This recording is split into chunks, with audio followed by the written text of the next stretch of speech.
Chapter 3. It's never too late. Nobody can go back and start a new beginning, but anyone can start today and make a new ending. Maria Robinson.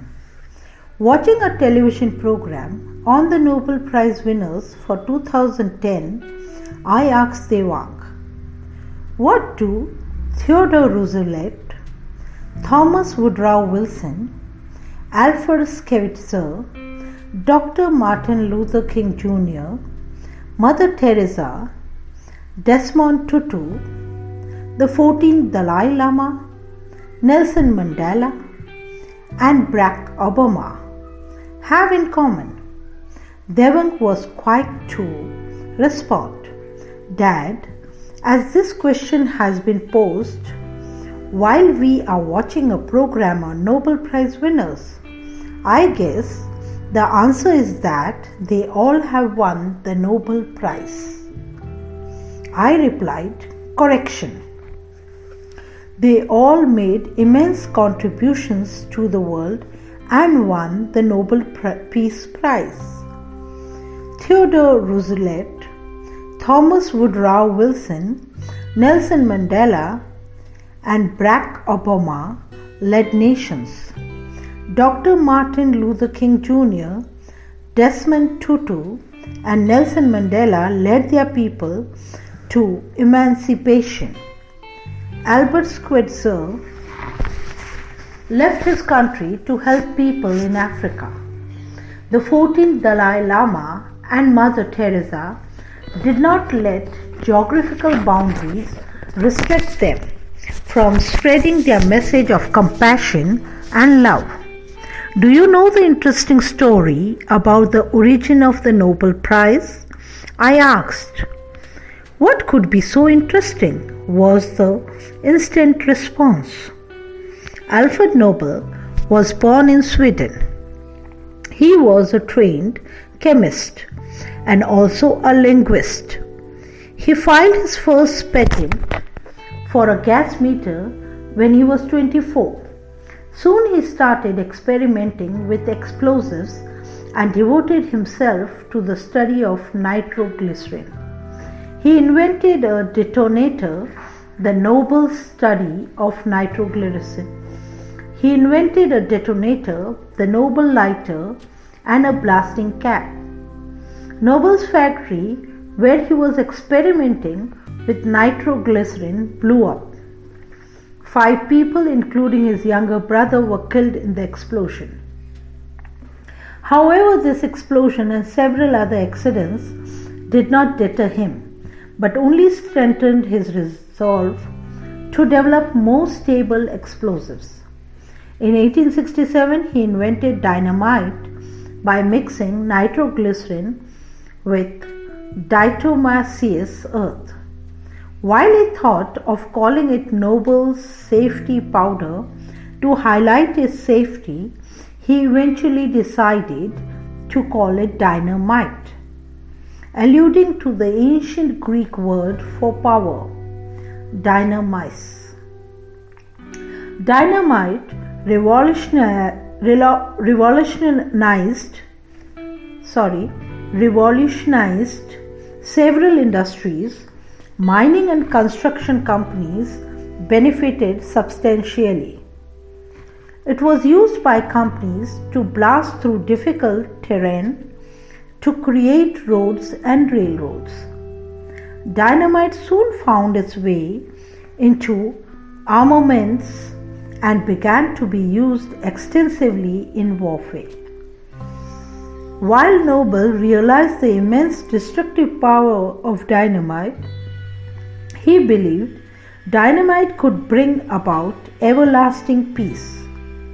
He once said to the peace advocate, Bertha von Sutter, my factories may make an end of war sooner than your congresses. The day when 2 army corps can annihilate each other in 1 second, all civilized nations, it is hoped, will recoil from war and discharge their troops. Odelberg, 1972.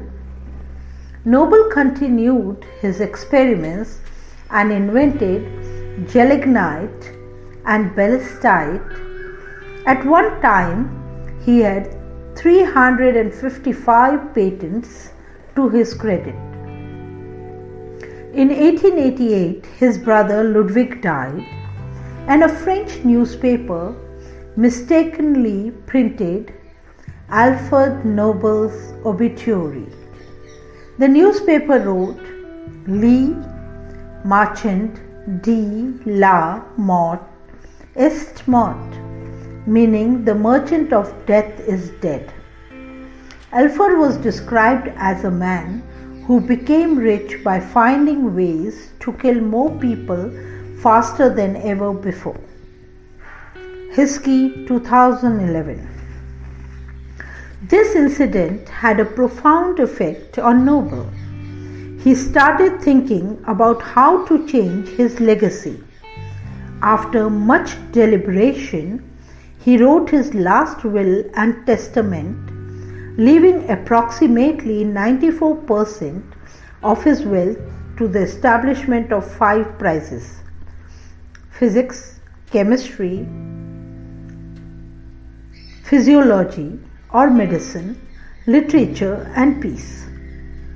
The prizes were to go on to those who during the preceding year shall have conferred the greatest benefit to mankind. He wrote, www.Nobel Prize Organization, USD 2.69 million was allocated for this purpose. 5 years after his death, in 1901, the first set of Nobel Prizes were awarded. Doctors eagerly await the news about the greatest recognition that any medical scientist or doctor can aspire for, the Nobel Prize in Physiology and Medicine. Dr. Joseph E. Murray and Dr. E. Donald Thomas received the Nobel Prize in Physiology and Medicine in 1989 for their immense contribution to organ and cell transplantation. Their noble work transformed our understanding of the rejection of transplanted organs and paved the way for the development of anti-rejection medication, which has related in survival rates of more than 90% for most organ transplants. I see the result of their work in the smiling faces of children who have had a successful liver transplant and are now leading a normal life. This is just one example of the impact of the work of the recipients of one Nobel Prize. There are hundreds of such examples. What if Nobel had not read that obituary? What if after reading the obituary and realizing what others thought of his invention and its impact, he had done nothing to change his legacy? He would have been remembered as the inventor of dynamite, which, although revolutionized several industries and benefited mankind, also caused innumerable deaths. But today he is remembered for the Nobel Prizes. He has transcended from war to peace. It is important to introduce children to the idea of a legacy early on. But how do you explain this concept to a 12-year-old or a teenager who thinks a legacy is left behind only by older people? Often as parents, we are so caught up in making sure that our children excel at the task at hand or in teaching them about how to act in a current situation that this aspect gets neglected. When I told Devang about Alfred Nobel's story and the attempt he made, it got him thinking about his own life and how he wanted to contribute to the world. Thus, after the topic had been introduced in a way that was interesting for him and at the same time inspirational, the discussion took off in the direction of imagining how he could be remembered, planting the seed for the desire to have an admirable legacy to leave behind is something that sustains itself. It hardly requires reinforcing through multiple instances and lessons, and children feed off this desire. It mounts their actions and mindset to constantly do better, become more proficient, and thus be able to leave an indelible mark on the world. Acting as an overarching goal they can work towards, it gives their actions a sense of purpose. Also, because it is not a fixed defined goal like scoring 90% on an exam, it can change and grow over time according to a child's changing inclinations, likes and dislikes. On the other hand, we also need to make sure that the thought of a legacy does not become a burden or pressure that our children cannot cope with. As parents, we need to reassure them that creating a legacy takes time. Even if they go wrong or do not see results in the field or activity they set to master, they must be reminded that it's never too late to create an impact. The very fact that they seek to do something great is a victory for us. Always at the backdrop of our guidance must be the idea that virtues make a person great. Often, adults tell each other that it is too late. They could have done this or that, but now the time and opportunity has passed. We should refrain from such an attitude, because when our children hear us say this, they start echoing us. If we cannot believe in what we are telling them, why should they? What needs to be done instead is to highlight that each day, week, month and year comes with unlimited opportunities, and that it is never too late to seize those opportunities. One day your life will flash before your eyes.